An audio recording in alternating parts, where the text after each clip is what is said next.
being that exceedingly wealthy should be considered incredibly embarrassing. It should be the sort of thing where, like, if your net worth ticks into the billions of dollars range, then you frantically start overpaying your employees until you get into a more reasonable area, and then, you're just, very ashamed about it.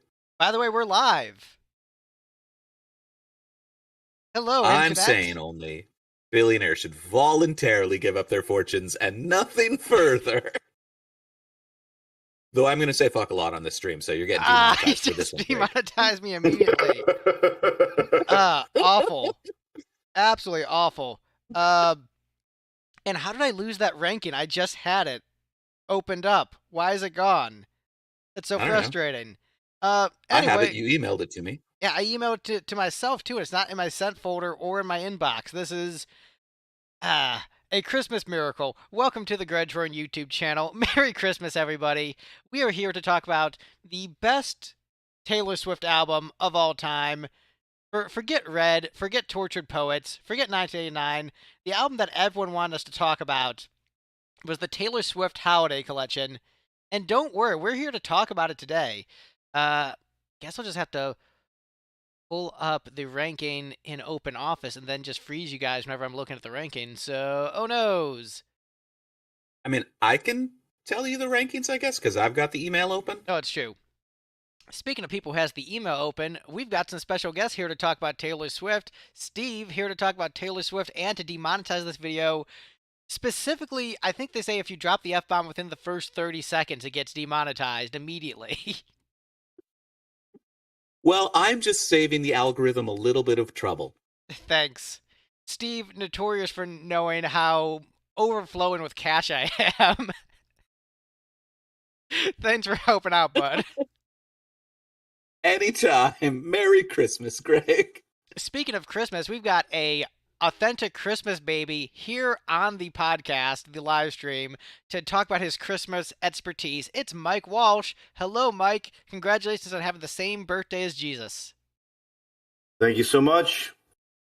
I don't even know why we did collective rankings. It should have just been like, Mike is the official expert. He will provide his rankings. And then you guys could have, like, given your takes on the one and only ranking. Because the only one that would, like, supersede mine would be Jesus himself.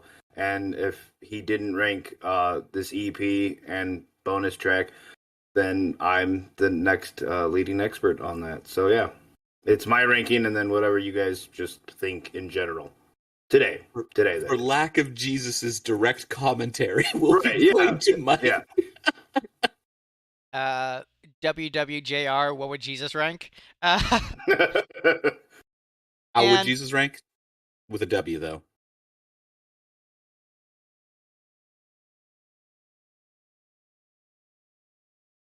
Greg, did we lose you, or are you about to sneeze? No, I was trying to. I was trying to think. Where's the other W? I thought I said WWJR. I said, how would Jesus rank? How but would with Jesus a W. rank? Well, what would Jesus rank at the top? But then there's more letters. WWJRATT? Woodjart sounds like one of those brain rot words that Gen Z are using instead of meme. Speaking of Gen Z, hey, we've got an authentic Swiftie here on the panel. Speaking of Gen Z, the Gordita Supreme is back. We've got our own Gordita Supreme, Alexis, here on the panel. Welcome, Alexis. It's a very mean thing to say. I don't even know what that means. Gordita means little fat girl. Little fatty. Yeah. Oh, that's so terrible. I take that back. Is that what it really means? Yes. I thought you spoke a decent amount of Spanish, Greg. I grew up in a Spanish-speaking household, and I blotted it all out. That's okay. They made it like 10 times better. Well, shoot, I'm a terrible person. I just thought I was talking about Gen Z and Taco Bell. Yeah, Mike, I don't know if you've noticed, but your fireplace has gone to ads. Yes, I unfortunately have now seen that. Let me, there we go. There we go. All right, well, I guess I'm the Gordito Supreme of this panel. So, Alexis, welcome to the panel. Thank you for joining us for this very festive episode. Yeah, I don't know if it'll be a good time, but I'm going to carry Catholic guilt about that comment, like, for months, probably years. I will never forgive myself. Etch it into my skin. no, it's fine. You didn't know what it meant. That's what purgatory's for, I think. You'll be all right. Right. But yeah, the Taylor Swift Holiday Collection, boy oh boy does this exist. So it's a collection of holiday songs done by Taylor Swift early in her career after the first album, because the record label said, hey, you know what'll make money? A Christmas album. And Taylor Swift, not knowing anybody, was like, yeah, sure, I'll do that. And she did. And it is universally considered to be the punching bag of the Taylor Swift catalog. I don't know if we're getting a Taylor's version of these songs. I would be surprised. A lot of people think that she did the song Christmas Tree Farm as like a sense of redemption for how bad this record was. It's like, okay, let me do at least one good Christmas song, you guys. And then that came out years later. So we're going to rank that as well, because might as well talk about the good Taylor Swift Christmas song while we're here. But yeah, so it's going to be the Taylor Swift Holiday Collection plus the bonus track that isn't on the album, Christmas Tree Farm, because whenever anyone talks about this album, they just talk about how much better Christmas Tree Farm is. So we're going to go talk about our history with Christmas and with Taylor Swift.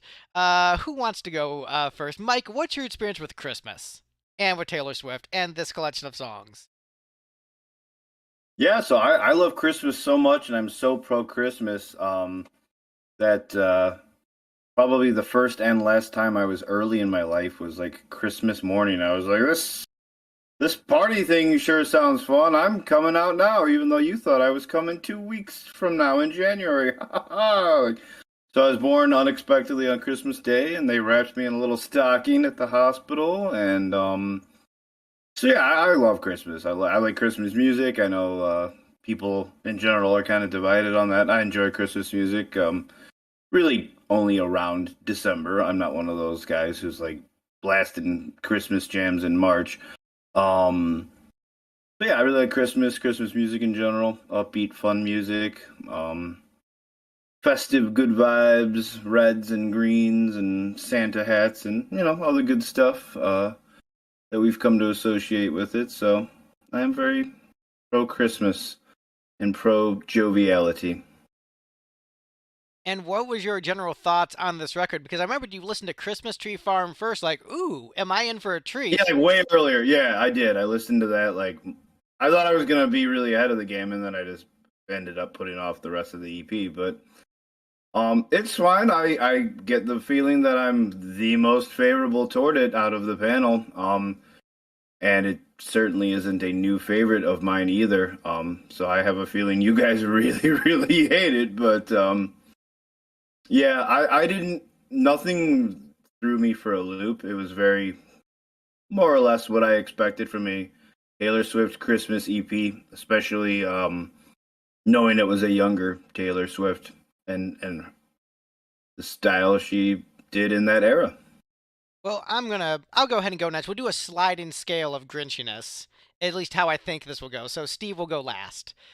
Just my hunch on who is the biggest Grinch of the panel.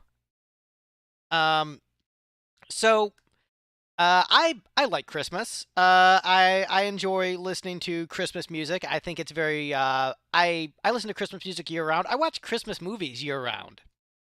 Now, part of that is because I watch Christmas movies with my wife, and we both like watching like cheesy, bad Christmas movies because we think they're hilarious.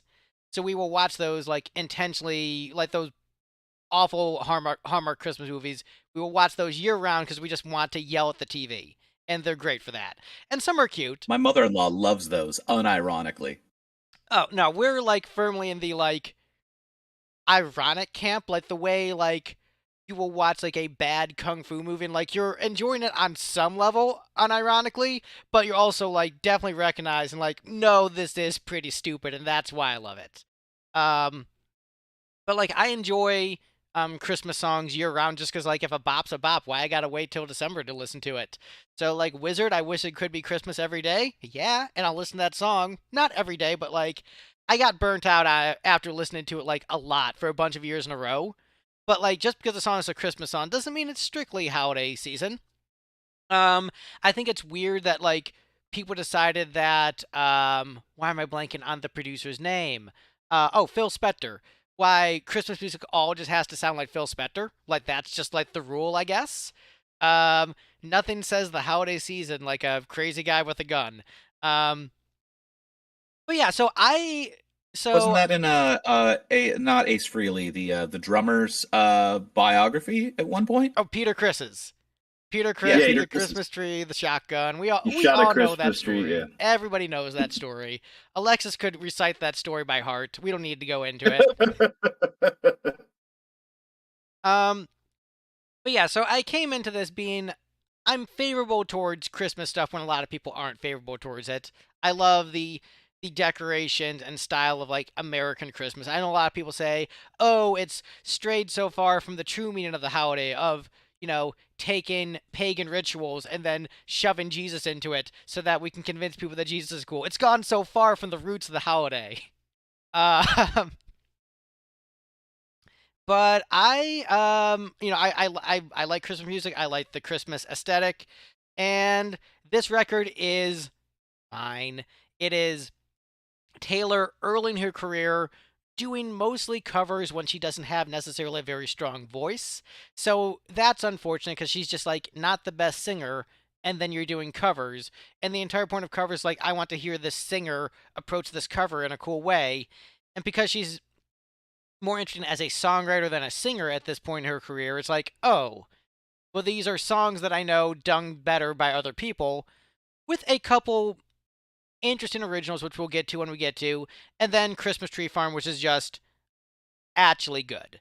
Like, that's just actually a good track, and I will give it praise when we get to it. But overall, this is fine, but I can see why it is the punching bag of Taylor Swift's career. I think it would be hilarious if she dropped a Taylor version of this before Rep. I think that'd be amazing, and I will buy all the versions of it if she does that. Actually, don't hold me to that because she'll release like 17 versions because that's how she became a billionaire. Okay, Alexis. Experience with Christmas and with Taylor Swift at Christmas. All right. So I've always loved Christmas. I love the time of the year. It's a lot of fun. Also, I was supposed to be born after Christmas too, but I decided to come before Christmas. So that's fun. I was supposed to be born in January too. Now, Christmas music, I like Christmas, but I don't really like Christmas music. So I'm a big Christmas music hater, but that's probably because of all the years I spent like in like concert band and stuff like that, because I would have to play the same Christmas song over and over again every year. And then I kind of just started to hate them a little bit because I was like, I don't want to keep playing these. I'm not really a fan of Christmas music. There's like some songs I like, but like most of them I'm like, nah, I don't want to listen to this any time of the year, whether it's Christmas or not. I don't want to hear it. And then with this album specifically, the only one I've actually listened to before I listened to it for this ranking was Christmas Tree Farm because everybody talked about that one. And like, honestly, I just think all of them are just okay. Like Greg was saying, like, she wasn't the best singer back then, so the covers really aren't that great. But she did play a lot of the Christmas songs that I don't hate, so that made me not hate them as much. Wow, high praise. And let's close out with Mr. Ebenezer Scrooge over here. Except he actually likes giving money to the poor. Heyo. So Steve. Hey. So as someone who I know you're against the commercialization of Christmas, and also not a fan of like very standard covers. Oh boy, let me hear your take on this record. Yeah, so I grew up loving Christmas. As an adult, living by myself for a long time, I sort of, grew out of being that excited about Christmas, because when you drive across the country to spend a week or a weekend with your family, it's, a lot more hassle and a lot less fun, though I do still I love buying gifts for my nibblings and things like that.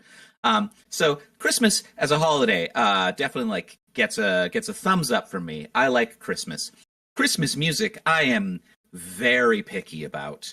There's the rare contemporary Christmas song, usually like funny Christmas songs, like Weird Al's Christmas songs that I will find enjoyable and I will periodically listen to throughout the year, regardless of season.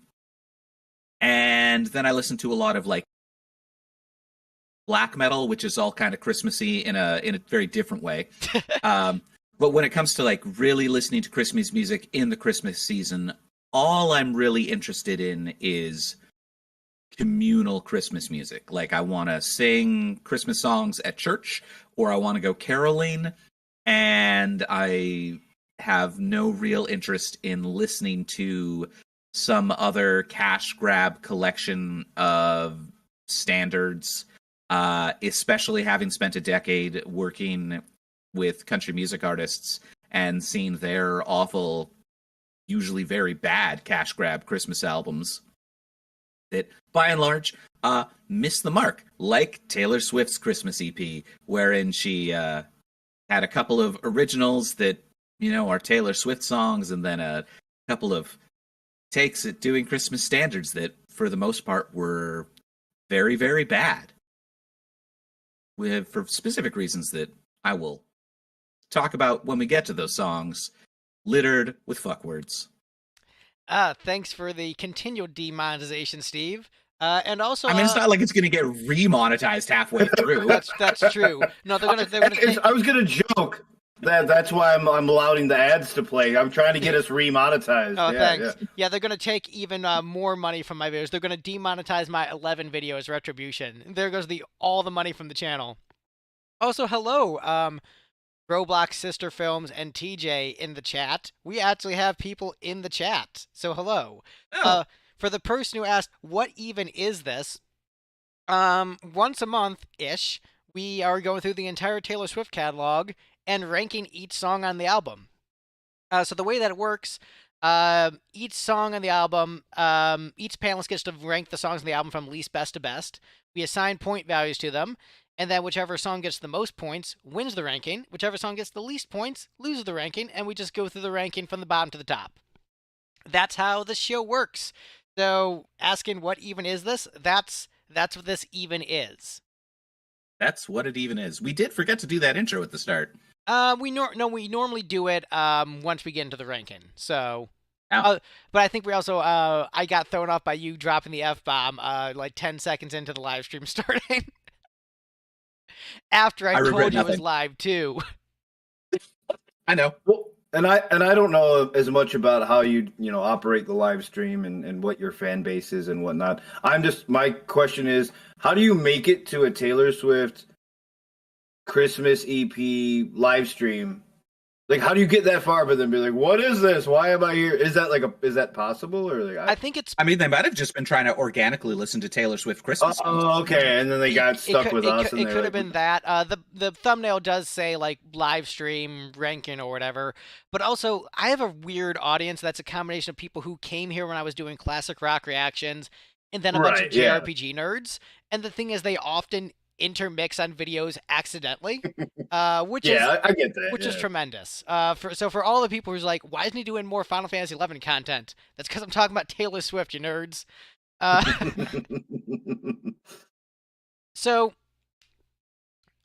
as a quick shout out, Steve and I have a band, rest in peace, that did one Christmas song per album, all two of them.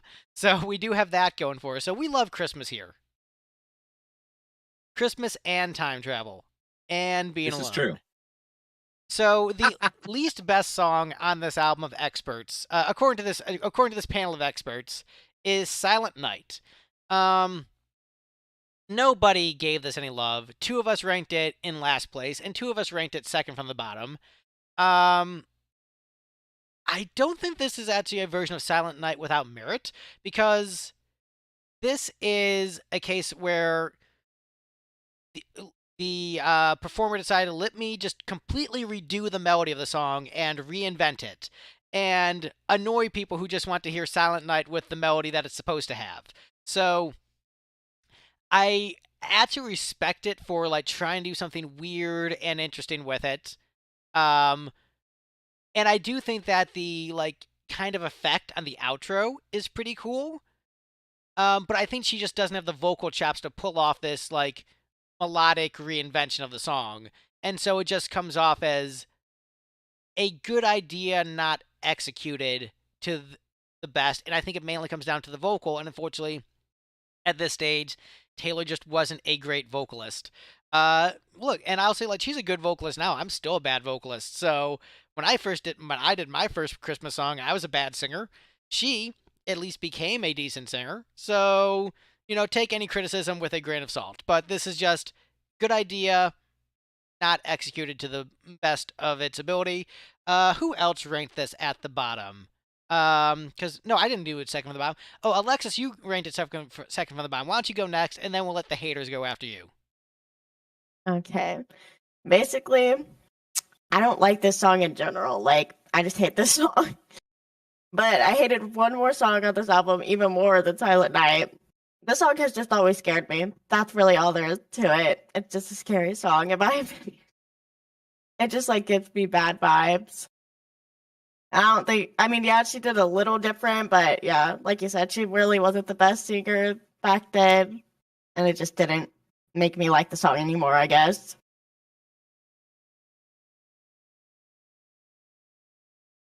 And so, Mike, I think you're the most conservative person on this panel, both I think musically and like culturally. So, are you just like upset that she changed the melody? Like, what? This is tradition. Why you change tradition? Bad. I wouldn't quite say I was upset that she changed the melody. I didn't like that she did, although that's also kind of like you were saying, the best thing you can say about the song is like, it's kind of like points for effort. Because I even, and slightly backing up Alexis, wouldn't say I hate the song. I don't think I find it scary, although I kind of get what she's saying. I guess like, you can make a horror movie version of it. I get it. But I will say it's never been one of my favorite Christmas songs. Like, I mean, it's ranked generally among like Christmas music enthusiasts very highly. And even though I am a Christmas music enthusiast, I would say I put it lower than most Christmas music lovers. I like it though, and I remember like seeing it, in the track listing, and I was like, "Ooh, how is she? Is she going to be able to pull that off vocally?" And then when I realized she really changed it up melodically, or changed up the melody of it, I was like, okay, yeah. And I just didn't love it. Didn't think it really worked for me. I respect the effort. I respect like, hey, like if you're gonna do a cover, should you just do another carbon copy, especially if you're not like the best singer or whatever. I get it, but I guess a swing and I'll respect the swing, but I think it was a swing and a miss for me. So, Steve, is this song just a few bleep bloops away from being a Regdar cover? No, because a Regdar cover would be bad on purpose. So honestly, I'm a little shocked this one ended up all the way at the bottom. There is another song on this EP that I feel like she objectively did a worse job of, but I should have known that my best friend Mike, he'd have my back on the you don't fuck with baby Jesus, and which is exactly what she did. Like, Silent Night is one of my favorite Christmas songs, but only when it is sung by candlelight on Christmas Eve.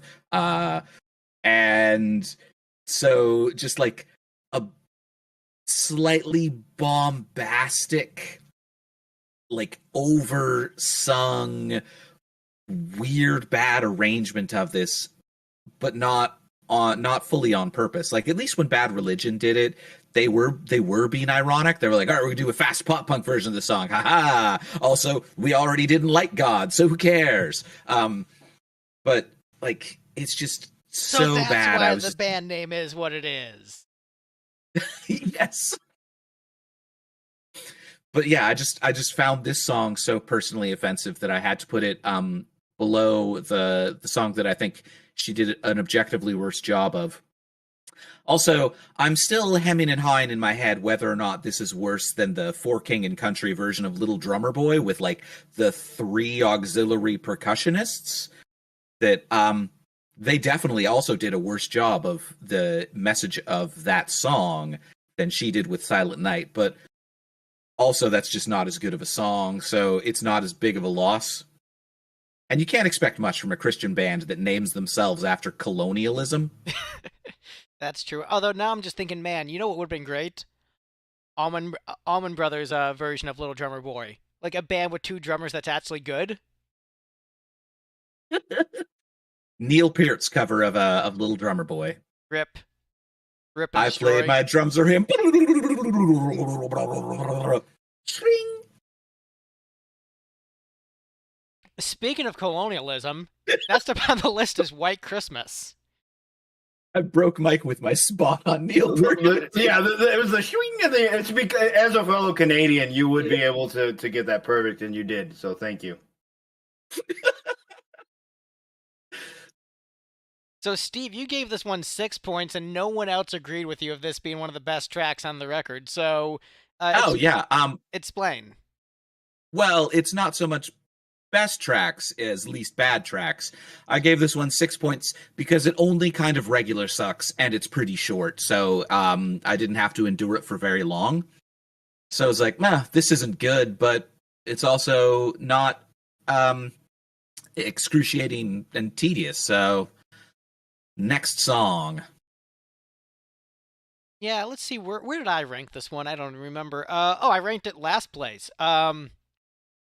I think the reason why I ranked Silent Night above White Christmas was this is just a very standard cover of White Christmas, for good or for bad, but done by a singer who at this point just isn't a great singer. So I'm thinking in terms of like, how essential are any of these tracks to the general music listener or to a Taylor Swift fan?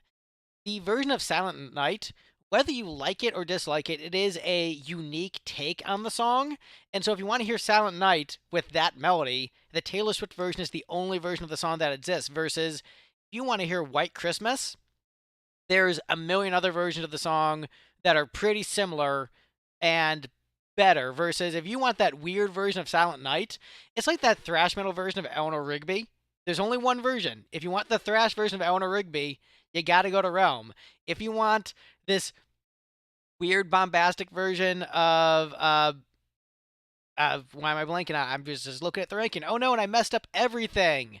Silent Night? Yeah, Silent Night. Why am I huge? Because I messed up everything. And Dang I messed up again. Oh no. There we go. Back to things. You didn't make me huge. I'm just standing in solidarity with my best friend Greg. My best friend Steve. I appreciate it, Mike. Huge head guy, a solidarity. But yeah, White Christmas, it's fine. It's just it's a normal cover, so just like it's just not essential. And so that's where that came into my ranking. But I don't think any of these are bad. It's just like most of them aren't great. Mike, you ranked the second from the bottom. What's your opinion on White Christmas? Yeah, I think just now you made a good point about, you're like, well, Silent Night at least like does something a little different. Even if it didn't necessarily succeed at being great, at least that's, like you said, that's the only version of that Silent Night you can get. I still put it at the bottom. I guess that was that little bit of the traditionalist in me where I'm like, wrong melody. I'm a Christmas baby. So yeah, then I put this one next lowest, just because, didn't really do anything for me. The Drifters version is the best version of this song, and and then you have like 1,000 other ones that are okay, and then you have this one at the very bottom. No, just kidding. I don't know if this is my least favorite version of White Christmas. Not necessarily, but it was just another version of White Christmas that didn't really do anything special. And so it's second from the bottom. And sorry, I had the dogs freak out. Steve, did you rank this really high? I missed something about that. Yeah, I had it second from the top. I think we have very similar opinions on it, in that it's just another like unnecessary version of White Christmas. It's just, in my opinion, that is a high watermark on this album. Yeah. Okay. Interesting. Versus you think it's a low watermark. And then Alexis, you gave this 3 points. What's your thoughts on this one? Honestly, basically the same as everybody else. It's just like average. Nothing special about it. Nothing that great about it. Personally, I don't really like this song in general. That's why it's ranked lower than the other ones, because it's just not my favorite. It's a little boring to me in general, so that's basically all. Well, hey, next up we have a song that you gave 5 points to, so I'm curious if you like this one in general. Next up is Santa Baby. Alexis, you are the only girl on the panel today. How do you feel about Santa Baby? Well, I think it's a fun song. I don't know. It's one of the Christmas songs I don't hate as much as all the other ones. And yeah, I give this one the third spot just because the other ones are more boring. This one's fun. I thought it's like a little different. They like threw some things in there that were a little different. I mean, it's definitely not the best version of like a cover, and definitely not as good as the original. But I think it is one of the better songs on this album. Is there a Sabrina Carpenter version of Santa Baby? There needs to be. Don't know, That but feels like I the do most- love her Christmas album. That does feel like the most Like, there obvious doesn't cover. actually need to be, but there needs to be. I don't know why. Like, I can't explain it. No, I think it's It's because not like she I would agree. own it in a way that just feels like a lot of other singers sing it like awkwardly because it's a standard and they're kind of expected to, versus she seems like she would actually be into it. So I think that's part of it. Yeah. Right. So, a big critique of this song is that it's like a very awkward sexualization of Christmas, especially when this is at a stage of Taylor's career where she is, 16 years old, and so very awkward sexualization of her in certain aspects as they were like trying to figure out how to market her. So I know Steve is very much against Santa Baby. Just like I think as a concept of a song, I think Steve is against it. You gave it 2 points. What's your thoughts on this one, Steve? Yeah, so I would describe it as there are two ways. I don't like the song Santa Baby particularly myself, but I recognize that there are two ways to do it: horny and wrong.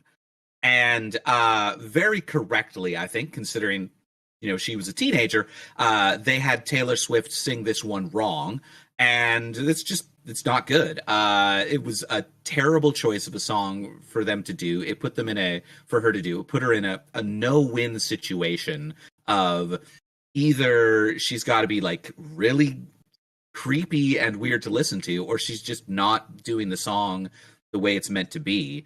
And also there's that added layer of like her dad's rich, so like all those things she's asking for from Santa, she should just be asking her dad for. But also Santa Daddy would be a much worse song for her to do. I don't want to follow that. So Mike, your turn.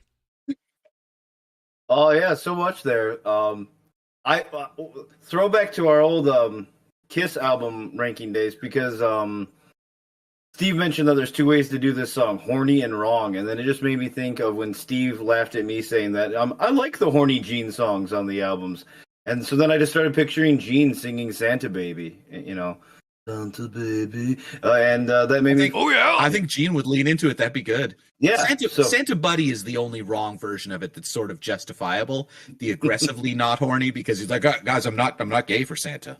I just want presents. But yeah, I mean, I'm fine with Santa Baby as a song in general, and it's just it's one of those quirky little Christmas songs. Yeah, secular Christmas songs or whatever, which I do enjoy. And again, hers is just not a very Taco Bell gordita. Hers is just not a very particularly special version of it or whatever. That is the gordita in the commercial. I'm gonna feel guilty about that for the rest of my life. If it makes you feel any better, Steve, Greg, I'm calling you guys the reverse names today. If it makes you feel any better, I don't think it's said more positively. I think I don't speak Spanish as my primary language, but yeah, I thought it was like a cute thing. Was the idea? Yeah, I think it's like a cute. I do think it's said like lovingly as opposed to like a playground insult. So right. It is linguistically, it's diminutive. Yes. It is little fat feminine. Yeah. Explicitly. But still, I would recommend trying not to call women gorditas. Right. Yeah, no, in the future. But yeah, as for Santa Baby, that's it. It's a young Taylor Swift cover of Santa Baby, and it's fine. You get what you would expect, and I don't say that insultingly, but it's also not really much praise. And I'd rather hear it again at some point in my life than never hear it again, and I mean that, and that I do mean is a good thing. So it's not in my life is a Taylor Swift version of Santa Baby a net positive or a net negative. I'll put it in the net positive category. More things in my life have been worse than Taylor Swift pleasantly singing Santa Baby. I might put this one in the net negative. Just because I think Steve is right. There are two ways to sing the song, and I think that Taylor Swift chose the option that was appropriate for her age, but also not appropriate for making the song as good. Like, if Sabrina Carpenter is going to sing the song, she's going to sing it the right way, damn it. Versus Taylor Swift at this age, like, you don't want her to sing it the right way. You don't want her to sing it at all. It's fine. There are better versions of the song out there. It's actually not that bad of a cover, but I think in terms of like how essential the track is, not an essential track in the Taylor Swift catalog, but by that same token, like not like unpleasant to listen to. It is fine. But hey, speaking of songs that are on this album, because that was a transition, we've got the first original song on this list. So, Christmas Must Be Something More is next on the list. We've lost you, Greg. Can you hear me now? Yes. Yes. All right, cool. Next up on the list, we have Christmas Must Be Something More, the first original song in the ranking. And so, as we're talking about like how essential any of these tracks are, my general thought on what are the essential tracks from this collection of Taylor Swift songs is basically the originals are the most essential tracks because, they're showcasing Taylor Swift as a songwriter. That is what she is best for, not necessarily, she's not famous for her covers, she's famous for her songwriting. And so obviously the originals are going to be the most essential tracks from this collection. And then Silent Night, because it's so different that it almost becomes an original, for better or for worse. But of the originals, this was the one I ranked the lowest, and collectively the panel ranked the lowest. I think it is a fine, upbeat song. It is very much like the Isn't Baby Jesus Cool kind of song. Catchy, bouncy, not one of the best songs in the catalog, but at least like it's an original song and showed that she was like trying to do something other than just do some Christmas covers. I think this is proof that maybe she was bored with the idea of just doing covers. It's like, I have to write at least something. But yeah, I liked it. Alexis, you ranked this at the bottom. Why is this trash? Why do you hate Baby Jesus? Honestly, I cannot remember this song that much, and I think it played like right after Silent Night, and it was giving like the same vibes, and I was just like, I don't know, I like Silent Night slightly better than this. I just wasn't really a fan. I don't think it's one of like her best like original songs that she wrote. That's really all there is to it. I just thought it was kind of boring. It is like happier than Silent Night, just a little bit, like only slightly. But yeah, I just wasn't a fan. But I also don't remember it that much, so. Ooh, that is some Steve commentary. I didn't like it, but I also don't remember it. But I'm pretty sure I remember not liking it. Which, speaking of Steve commentary, it's your turn. Yeah, so by this point in listening to the EP, I was just running on pure rage from that take on Silent Night. So I'm just going to read my notes verbatim because I think that summarizes my thoughts on this song the best. I gave it 3 out of 10. Fucking War on Christmas, Whoville, Christmas shoes bullshit. Here's to the birthday boy who saved our lives. You're making Baby Jesus, who, by the way, was 9 at the time, 9 months old by mid-December, cry. I did not like the song, but it was not as bad as Silent Night and not as incorrectly done as Santa Baby. So I like how we in the chat, we had 15 people before that, and then Steve made it plummet down to 6. After that ran. Dang. That's great. That's To be fair, the things I said have not reached the chat. They're reaching it right about now. Oh, maybe they'll come back. Yeah. Could have been me, honestly. They were like, no, the song's great. Bye. TJ agrees with me. All right. Well, Mike, you ranked this the highest. You put this in second place. So I think I don't know, was lyrically the song appealing because it was about like the true meaning of Christmas is about celebrating baby Jesus, baby Jesus. I don't know why I can't talk today. Probably from all the throw up earlier. Okay, neither can I. Yeah. Oh, I mean that was part of it. I mean it was a good combination for me of a nice, pleasant, upbeat song. I definitely was trying to give the originals on this EP a little more weight. Although I think there was one cover there was a little bit of a mix, but again, I think like you were saying earlier, kind of more of the point is getting original stuff if she's not going to like vocally knock standards out of the park. So I found it pleasant, upbeat, just a good vibe, Taylor Swift-esque kind of song in general. And then I'm like, oh, okay, cool. This is actually like a Christ Christmas song, like that really is, what Christmas is all about. So like that, that helped it. And if anything, I felt slightly guilty as a Christian where I'm like, I'm ranking it number 2. I should put it number 1. But then, the one above it was, I think we unanimously have put that one at number 1 anyway. But so no surprise there. But yeah, I thought this was a really good song. I like it. I wouldn't say it's like a new top favorite Christmas song or anything. I'm not like, oh wow, this is my new top 10 Christmas song, but very good. If Santa Baby was a little above neutral in my net negative, this one is like solidly in my life net. I mean net positive. This one's solidly in my life net positive. Yeah. Wow. None of us can talk to her. At least just you and me, Greg. Yeah, just us. Why am I bringing Alexis and Steve down with us?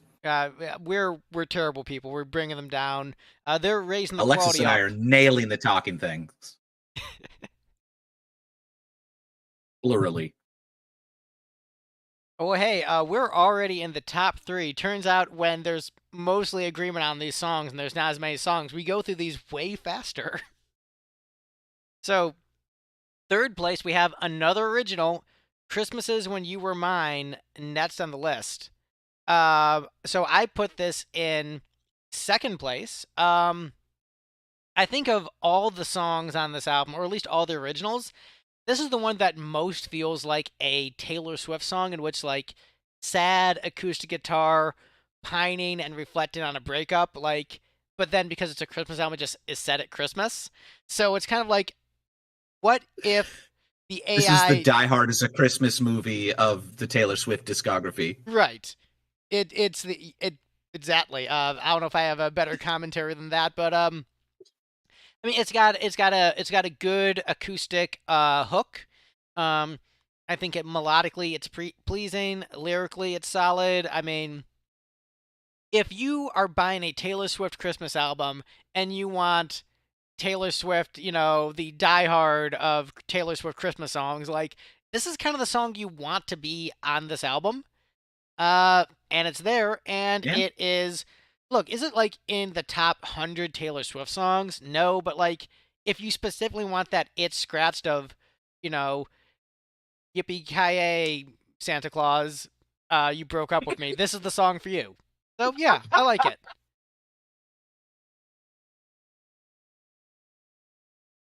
Yippee-ki-yay, Santa dumped me. Yeah, yippee-ki-yay, Santa dumped me. I don't even know why I'm not dropping the F-bomb when it's been demonetized at this point. I just am vainly thinking maybe if I just don't swear, it'll come back, the money. Christmases When Money Was Mine. I remember those days. So, Steve, you gave this 5 points. What's your thoughts on this one? I mean, yeah, pretty much. I have the same take on it as you, that it is a standard Taylor Swift song. I don't find it any particularly more or less engaging for it being Christmas themed. I think if I were a Taylor Swift fan and I were regularly listening to her music on shuffle, I would probably just have this one on the regular list because, sounds like any of the other songs she did in this era. I did have a risky joke written down for this one, and since we're demonetized anyway, I do think it is very funny, her pronunciation, where it sounds like she sings, "Bitch, you got your mom another sweater?" And I'm like, I know she said bet you, or I'm pretty sure she said bet you, but it is funnier to think of it this way. That's for the Kanye cover. Dang, that sounds like Kanye at this era would have that would have been a great album. The Kanye remix of the Taylor Swift Christmas album, slap. So, Alexis, you are an actual Taylor Swift fan. Does this make it onto your playlist? Yeah, it would. Here's the thing. I actually, honestly thought this was an actual Christmas song already, so I didn't even know it was an original, because I don't listen to that much Christmas music, and I was like, this sounds like a song I've already heard before, So it could be just, a regular Christmas song, which I think is actually a good thing, because I'm like, okay, it was so good that I actually thought it was, already a Christmas song. Or so now bad it was already a Christmas song because you don't like Christmas music. Well, no. Well, that's true. I don't like Christmas music. But, this felt like a Christmas song that I would like. So I was like, okay, I actually like this one. But if I honestly would have, realized it was her original, it probably would have been ranked higher than, the other two, covers I put above this. But honestly, yeah, I actually thought this one was good. When I was listening to this, I was like, okay, I actually liked this one, didn't hate it. So the bottom three are ones I'm just like, no, I don't like this. The top four, I'm just like, okay, I would listen to this. Yeah, I'm a fan of this one. Well, it also shows you're an authentic fan of her songwriting, where you're just like, oh yeah, the one she wrote, I like better. Yeah. Except for Christmas Must Be Something More. Yeah, except for that one, we were like, that's a dumpster fire, burn and die. So, Mike, you gave Christmases When You Were Mine 3 points. So, what's your thoughts on this one? Yeah, I thought it was fine. I thought it is a very Taylor Swifty song, and I ranked a little bit lower. I'm just in general not the biggest fan of sad Christmas songs or things like that. I respect it. It's not always the happiest holiday for everyone, but for me, I have good life experiences with it. So for me, it's a very festive time. I want to feel good. I want to feel good vibes. I feel joyful around the time. So I'm like, why am I being sad? Why am I listening to this sad Christmas song? I don't mean just this one in particular, but whenever I hear a sad, relationship ending Christmas song or whatever, and I'm like, it's not what I want to hear right now. I'm depressed every day of the year, so let me get away from that. But I didn't hate it. It's a nice song. I just ranked a little bit lower because of the sadness of it. Christmases When the Stegosaurus Was Mine. Rip. Well, hey, we're in the top 2.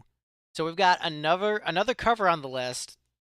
Coming in second place on this collection of songs, and actually technically first place, because the one song that wasn't on the EP won this ranking. But the best song on the EP, according to this panel of experts and myself, is Last Christmas. I remember listening to one podcaster talk about this song, and that if there was a Christmas song that Taylor Swift should cover, it is Last Christmas, because it already kind of feels like a Taylor Swift song, given how it's all about pining for past relationships and is also kind of a bop. So this is a good song for Taylor Swift to do, even at that time in her career. Even with a weaker voice, this still comes off as a genuine fun cover of a Christmas classic. It's not better than the original, not even close, but it's a respectable cover. It's got good energy. You can tell that everyone is into it.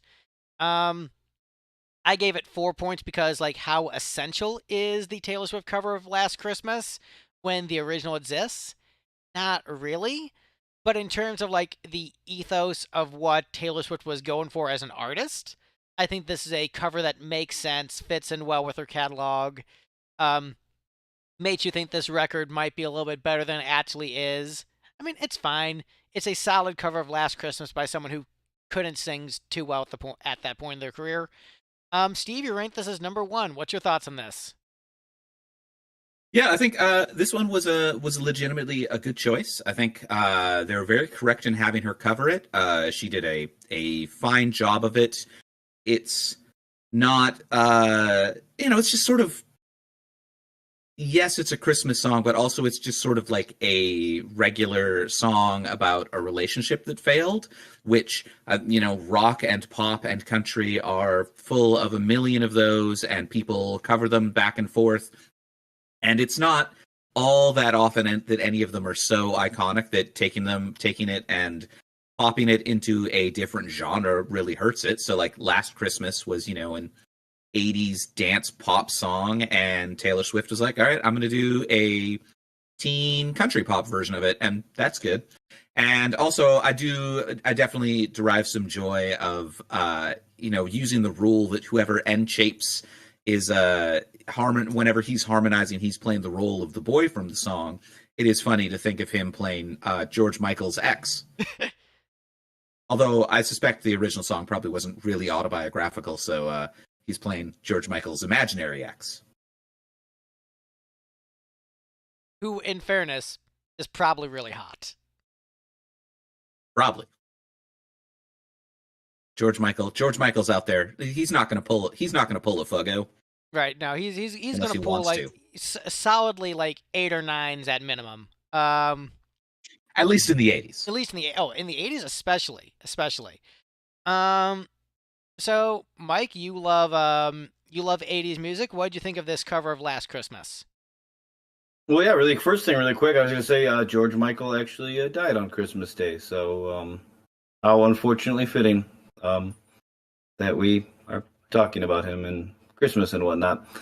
Yeah, so it's funny because I know like a couple minutes ago I was like, I don't really like sad breakup Christmassy songs, and then yet I like this one and I ranked it pretty high. But having said that, this is one of those classic songs that kind of took years to really come around on me. I never hated it, but I was just like, it's like a sad breakup, or I'm sad and lonely, whatever kind of Christmas song. Like, not what I want. Give me joy to the world.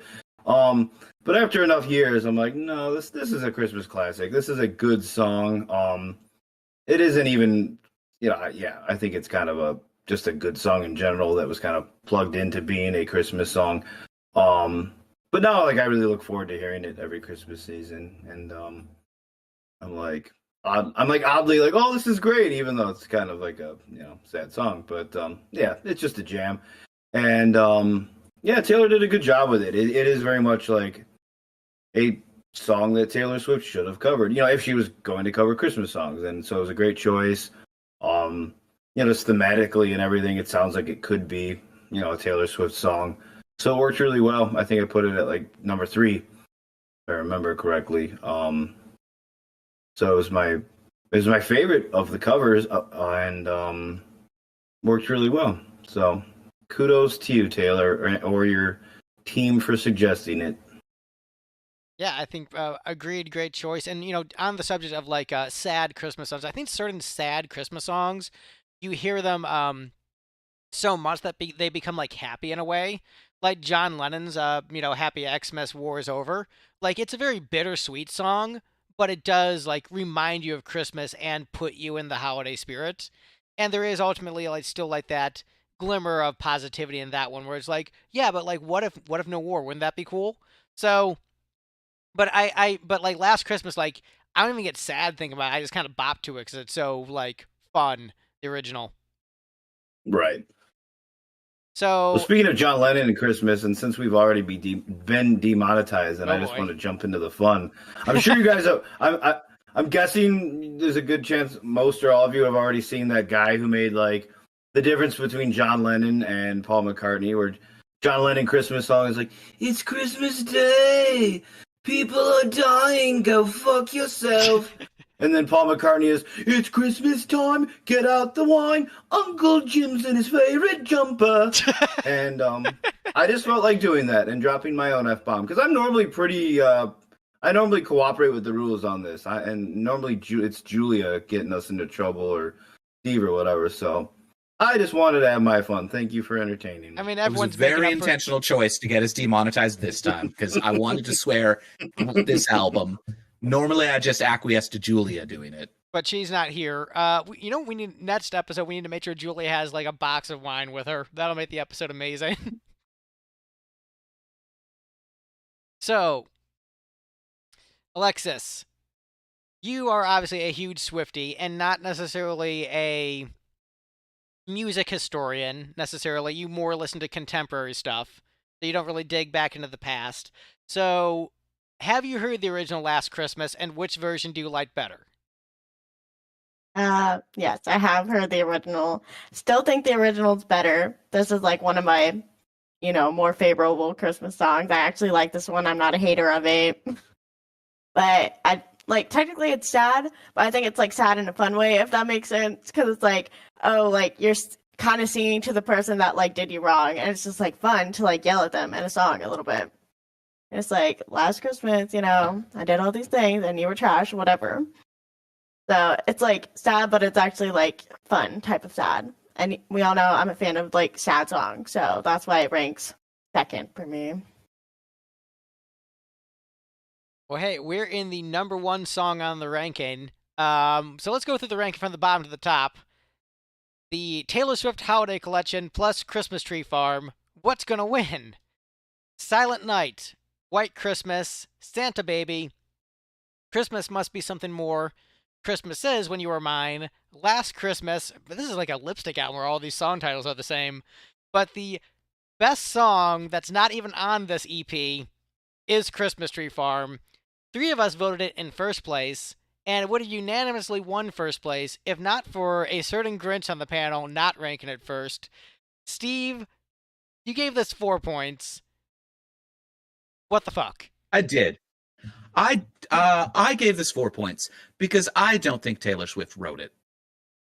I didn't actually look up who the ascribed writing credits are, but I think a Taylor Swift fan at some point said, I'm going to make a Taylor Swift Christmas song, and recorded the most stereotypical jingle bells and that same drum roll in that every Christmas song uses, and wrote the most banal, generic Taylor Swift-esque lyrics they could and did their best imitation of her. And they recorded the song, and T Swift and her lawyers found it before anyone else did. And they brought that fan to court, or maybe they didn't even get to court. Maybe they settled out of court. But they brought the boot down on that fan, and they claimed ownership of the song, and they had Taylor Swift re-record the vocals, and they released it, and that person is under an NDA that they're not allowed to say shit about it. That's what I think happened with this song. That's where it came from. So here's the thing. And it's not good. I know so many people who have that opinion, like, sincerely about Taylor Swift's music. Like, she hasn't written anything because women can't actually write songs. I mean, the fan was probably a woman. Okay, it probably wasn't a dude doing his best Taylor Swift imitation in the original vocal take of the song. So the thing is, Taylor Swift has started doing paper trails of her songwriting, where she will like share the voice memo when she starts writing a song, and will share that on social media, and actually went through like a series of social media posts showing how quickly she wrote this song in particular. And one of the reasons that she did this was to show like how quickly she can move through the process of like when she has an idea versus to how long it takes to make the finished product. Now, how quickly her lawyers can steal a song from a fan and repackage it. So the thing is, I've noticed that like there's this weird thing with Taylor Swift, and not saying with you. I think you're doing this for the bit, but she started doing like actual paper trails of her songwriting process, and like showing like, this is the date I recorded the vocal demo. This is the date I recorded the demo. These are the people who were in the room when I wrote the song. That's why they have credit. Like, there's been this extensive paper trail of her songwriting history. And there are still people who insist she doesn't write any of her songs, and it's all fake, and it's all conspiracy. And I don't know what more she can do other than like having like cameras follow her all the time when she writes songs. So like it's like, well, someone else taught her that song, and then she pretended to be inspired and write it there. So I've got it.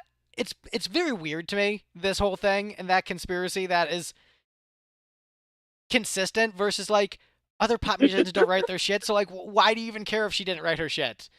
But also she Right. does. So it's very so. But the point is, no, the song's a bop. Sorry, Steve, you're wrong. It's a bop. It's an actual good Christmas song. Does it sound like all the other Phil Spector style Christmas songs? Yes, because we as a society decided Wall of Sound is the sound of Christmas. That's just what we do. That's just what it sounds And like. Jingle Bells. And Jingle Bells. So, but it's a good song. She has a good vocal on it. She has become a good singer by this point. The production is great. You know, it starts off with like the more like Bing Crosby style intro, like very old school, like, you know, 40s, 50s Christmas before going into like the more traditional, you know, well-known Mariah Carey Wall of Sound that we've just gotten used to over the decades. But it's pleasant. It's a great little Christmas tune, and it's like become the kind of Christmas song you will hear in the mall, and it will be pleasant. So I like it. It gets a thumbs up from me. Mike, you're an expert in all things Christmas. What do you think of this one? Yeah, so much I wanted to address, related and unrelated. So I guess I should stay on topic and address the related. It's just a pleasant, it's a legitimately good Christmas song. Like, as we mentioned way earlier, it was the first one I listened to. Like the day, I think it was like the day of, or maybe the next day when we did the last album, and I'm like, I'm gonna be diligent and get a jump start on the next one, and I'm like, oh cool, this is gonna be great. And I don't know if the whole thing was so great, but I didn't hate it either. But yeah, this is a good song. Steve, I'm just wondering if maybe it isn't like a poor fan who got like crushed by lawyers. This might just be like an AI, an early use of an AI Taylor Swift song. Like, what if Taylor Swift did a Christmas song? Like, damn, you may be right. Yeah, so that no one maybe got screwed over. It might just be a case of technology. Case of technology. That sounds like a disease. I'm sorry, I can't make the podcast today. I've come down with a case of technology. In a way, we all, we're addicts now. We all have a case of technology. I'm sorry, United Healthcare denied your claim it was a case of technology. And I was gonna say Phil Spector's bad things aside, like that is the Wall of Sound is the sound of Christmas, and I would say I can't explain it exactly, but then I was like, I don't have to. I was born on Christmas Day. Like, again, unless Jesus says no, the Phil Spector sound is not the sound of Christmas, I am the de facto correct opinion on that, until told otherwise by the only one higher than me. So it just is the sound of Christmas. That doesn't mean other sounds can't come in and experiment a little bit from time to time, but like the default sound of Christmas is that nice Wall of Sound, echoey, Phil Spector-y vibe. Oh, and then the other unrelated thing I wanted to mention is Greg, you just mentioned like it starts off kind of with a more traditional, old-timey Bing Crosby-esque sound. And I just wanted to say that when I was a kid, I used to confuse Bing Crosby and David Crosby, and that was really weird to me because the guy, like, Bing Crosby, Stills, Nash and Young. That was great. Well, just both guys in the music industry, but very different people and careers and everything. So I remember being like, "That's the guy who sings the Christmas." Wait, what? Like, it's like a 9-year-old starting to really kind of get more into music, or I don't know if I was 9, but just young enough to confuse Bing Crosby and David Crosby. And so, if anyone out there can appreciate how weird and humorous that is, like, that's my gift to you. When I was younger, I got Eagles and Wings mixed up because I was just in my head thought just like flying birds, and like, why are so many of these songs so good and so many of these songs so boring? Like, man, Paul's just sounds like he's asleep on Hotel California.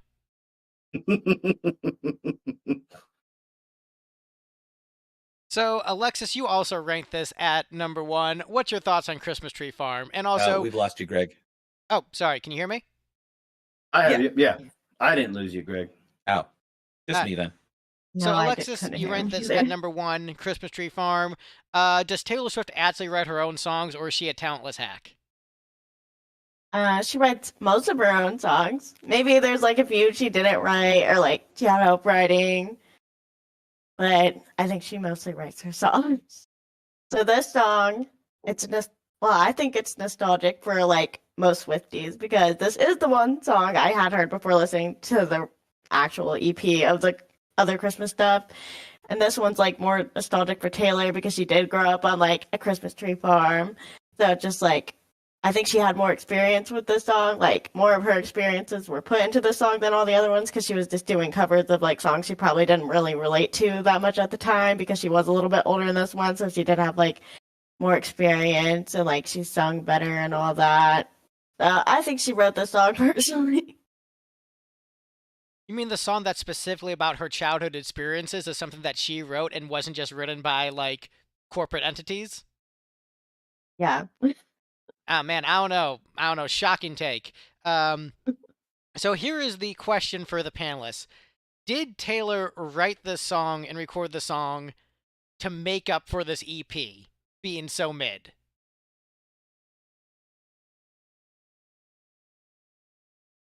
Probably. Mike, what do you think? Was this her attempt at like trying to salvage like what was otherwise? A lot of fans consider this EP to be like a black spot embarrassment on her catalog, which she's like, okay, I got to record at least one good Christmas song. Do you think that was part of it, or do you think she was just genuinely inspired to write a Christmas song based on childhood nostalgia? Well, I was going to say, like, I wish I could give a better answer. Like, I'm not knowledgeable enough about Gut Taylor feeling. Swift's career Go with the gut. and like her fan backlash and everything. Well, I want to give a caveat because I want to say the answer. Did she want to make this song to to be like, no, look, like this is a really good Christmas song, I can do it? Yes, probably, I do think that. However, I do want to clarify, you said, did Taylor Swift do this song to prove that she can write a good Christmas song? To that I would have to answer no, because she already wrote 2 good Christmas songs on the EP. Are they all-time amazing, perfect Christmas classics? No. But I think they're good songs, and I'll stand by that. So I think she did it to prove to other people who didn't recognize that they were good that she can maybe do an even boppier, more commercially accessible one. But she already wrote a Christ-centered Christmas song and a Taylor Swift breakup song converted into a Christmas song that are perfectly nice songs. So this is not the only good original Taylor Swift Christmas song. It's just the best original Taylor Swift Christmas song. Yippee-ki-yay, Lord and Savior. All right, so Steve, what answer the question? So I think there's sort of 3 potential motivations that we're juggling between here. That I don't know Taylor Swift or her career well enough to really speak to it. So it could be that A, she was just sort of artistically inspired. She was just feeling nostalgic one day and she just churned out a Christmas song. That's a possibility. B, she was feeling financially motivated. She was like, you know what? I'll drop a Christmas song and then I could afford a new boat. Or C, she is so sort of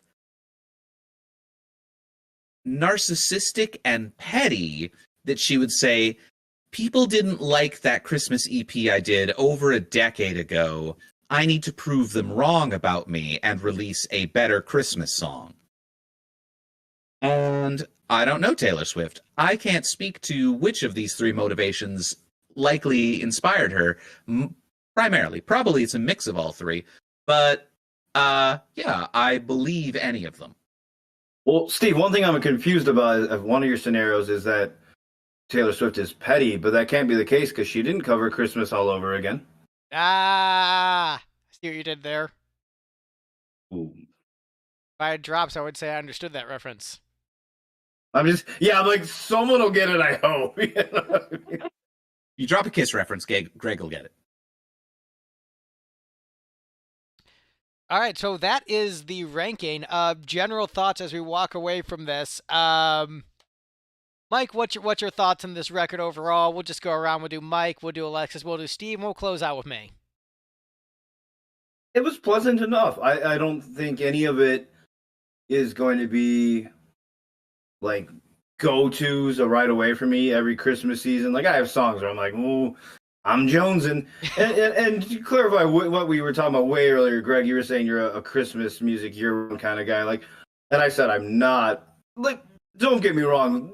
A few will sneak in throughout the year where I'm just like, I got to get that, earworm out of my head or whatever. Mm-hmm. But for the most part, I like to reserve like steady Christmas music listening to the month of December. Just that way I enjoy it and then I don't overdo it. Kind of like, I think you said you killed it with that Wizard song for you. It's so good. I think that was the one you said. So good. Killed it 'cause it was so good. I try to pace myself. I would like to hear some of these songs again. I wouldn't mind if they kind of worked their way into my annual Christmas rotation. I don't know if any of them, even Christmas Tree Farm, are going to be top 10, top 20 for me. But it was pleasant enough. I didn't hate anything. I wasn't offended by anything. I don't really want to listen. The only one I don't really want to listen to again is Silent Night.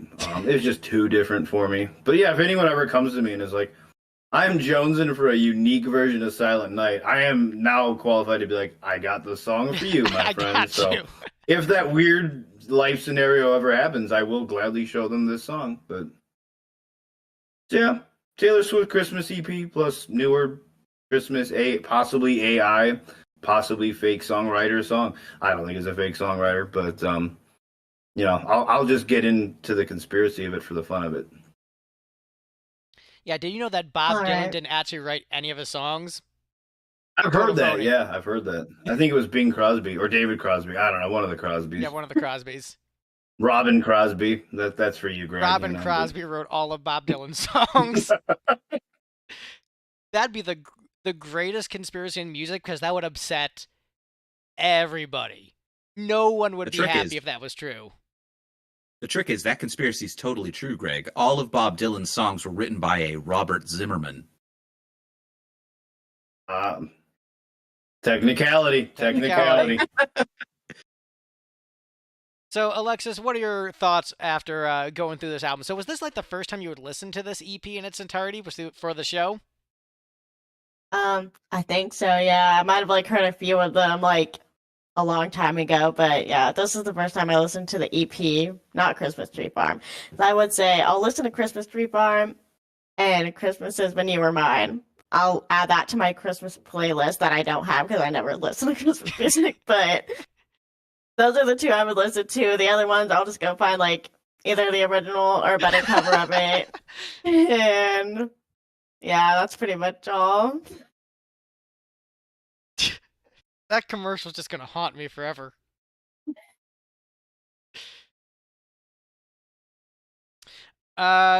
Steve, Greg. you go ahead and go next. Yeah, okay, so by and large, this was not a good EP. I did not enjoy the experience. But if I were in a grocery store or whatever and Taylor's version of Last Christmas came on, I wouldn't be mad. I'd be like, all right, this is fine.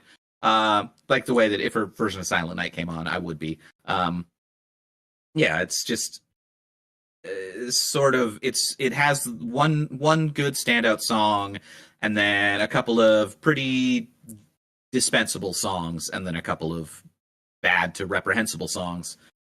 Overall, not my favorite Taylor Swift album. The fandom is by and large right about this one. And yeah, I think there's a reason why this is often not talked about by Taylor Swift fans, because it's kind of just like a mid-Christmas EP done early in her career when she couldn't really sing as well. So, and I always add the qualifier as well, because I'm not going to be so harsh and say she can't sing at all like some people would say. No, she just wasn't as strong of a vocalist. She's more of a songwriter than a singer. They really should start calling them songwriter singers. Switch that around. It's fine. It's a fine enough collection of Christmas songs where if you're a mega Taylor Swift fan and you just want to pop on some of your favorite artists for Christmas, you could do this, and there's a lot worse Christmas records out there. There's a lot better Christmas records out there. It's fine. The originals are good. The version of Silent Night I admire for the production and creativity with the vocal. Christmas Tree Farm is the only like out and out bop of the bunch and the only real like essential song, even though the other originals are good enough as is. And that is the episode. Merry Christmas. Happy holidays. When is Hanukkah this year? When is Hanukkah? I think Hanukkah's late this year. I think I heard it's on like Christmas. It's day on Christmas before at Christmas sunset. or something. Yeah, so Oh, so yeah, Hanukkah starts on Christmas this year. So it goes into January. I didn't know Hanukkah could go into January. This is a late Hanukkah. Christmas goes into January. Christmas doesn't. That's true. That's yeah. A lot of people think the 12 days ends at Christmas. Oh, that's just the beginning of the 12 days. Yeah, exactly. Also, if you're Russian, January 6th is just Christmas. Oh, okay. I didn't know about.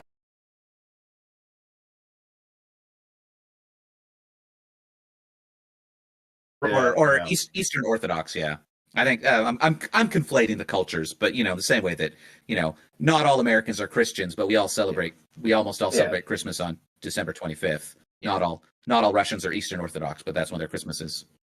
Yeah, so Christmas and Hanukkah begin on the 25th, Kwanzaa on the 26th. So yeah, Merry Christmas, Happy Hanukkah, Happy Kwanzaa. What other holidays I'm missing? Happy those to you. Yeah, and thank you guys so much for coming on the show. Plugs. What do you want to plug this week? Any cool music you're listening to? Any movies? Who's watching Die Hard? Alexis, what do you want to plug this week? Honestly, Sabrina Carpenter, you mentioned her earlier. I think she does have the better Christmas album. A lot of hers are originals, and like she also did like a different version of one of like her other songs. It's called A Nonsense Christmas, because her song Nonsense, she like made it a Christmas song, which is pretty fun. She also just came out with like a special on Netflix if anybody wants to watch that. And you can also buy the Christmas album at Target now, and it wasn't available until recently. So Mike, Mr. Christmas himself, do you have a Christmas recommendation, Christmas movie, Christmas album? Like everyone listen to A Twisted Christmas. What's your Christmas recommendation? Christmas. I came in with a recommendation, but it's not Christmas related. Oh, what's a good Christmas thing? What's a good Christmas? Give us your non-Christmas one and your Christmas one. Yeah, what's a good Christmas jam? I'm like, watch Home Alone. I mean, I'm trying to think of anything that's like that not everyone already knows. Oh, so much good Christmas music out there. So, like, if you're like me who likes Christmas music. My non-Christmas related thing was, I guess I've become a shameless plug for my cousin Brian's music. He recently released, speaking of Tom Petty, his version of American Girl reworked as American Squirrel as a tribute to Peanut the Squirrel. It's on YouTube under his cover band's name, Hairbinger's Ball. American Squirrel. And I have no idea what I want to plug for Christmas. I'm sure, with Taylor Swift fans, Alexis, or even younger, we got some younger fans. If you've never seen Home Alone, go watch Home Alone. Warms my heart every year. So, Home Alone, most boring Christmas recommendation I can give, but it's a classic. Former President Gerald Ford's favorite movie. Is that true? Yes. I mean, that's so random. Why would you make that up? No, it is very random. I was like looking up a list of every president's favorite movies from the time there were movies. Woodrow Wilson's is the awkward one. Because it's Birth of a Nation? Yeah. Ah, jeez. The old one, right? Not the new one? Yeah, the old one, Steve. The president. The other thing, really quick, just went because Alexis had mentioned Sabrina Carpenter Christmas EP, and I'm like, oh, interesting. And I look it up, and yeah, I'm. How did she not cover Santa Baby on that? Like, was it like too obvious? She's like, I know people are expecting that from me. I'm not going to do it. Like, what's up? What gives Sabrina? Got to save some. Yeah, tell her she should cover that. I see. She did a cover of White Christmas. It's probably just another cover of White Christmas that no one needed. Steve, what is your recommendation for Christmas other than Jesus? I mean, yeah, of course. As always, listen to Regdar and the Fighters. If you go on our Bandcamp, you can find the To Slay Zombie Newton EP, which includes our one currently available Christmas song. Also, just in general, it was a great year for metal bands from countries that speak French officially. Zeal and Ardor from Switzerland. They had an album earlier this year called Grafe that was great. Devin Townsend from Canada released Power Nerd a few weeks ago, which was great.